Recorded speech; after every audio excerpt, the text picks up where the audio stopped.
Hurricane Erin surges north. Millions warned of threat to life from Virginia to New York. NWS issued coastal flood warnings on Thursday for residents across parts of Virginia, Maryland, Delaware, New Jersey, and Long Island, New York. Erin is expected to generate large breaking waves of around 16 feet and life-threatening rip currents. Now, this is to be expected. We're in hurricane season. We're approaching it, like the thick of it in a little bit. However, anytime you have things like this to happen on the back of the year that we just had with floods, it's just the icing on the cake. If you live in these areas, be careful. But what I do want to talk about is that even though you have natural disasters that take place, do you know why they actually take place biblically? Because it wasn't like this at the very beginning. Scripture tells us in Isaiah 24, when you read verse 4, the earth mourns and fades away. The world languishes and fades away. The haughty people of the earth languish. The earth is also defiled under its inhabitants, because they have transgressed the laws, changed the ordinance, and broken the everlasting covenant.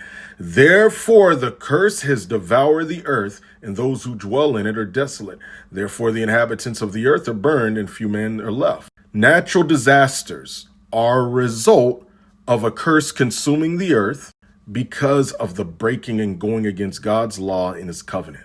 Which then begs the question, is one of the key reasons the birth pains get higher at the time of the end? Of course, we know some is spiritual activity, like spirits directly, but because of the increased evil on the earth, and because of the increased evil, the substance of sin and going against God causes a greater curse to consume the earth?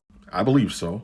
Ty, not everything's spiritual. Literally, right here is telling you the reason natural disasters happen. Like it's right here. It's right here. So understand that even with natural disasters, the increase of natural disasters is a result of increased sin on the earth itself. And it's still going against God. So no matter how you try to twist it, it is spiritual overall.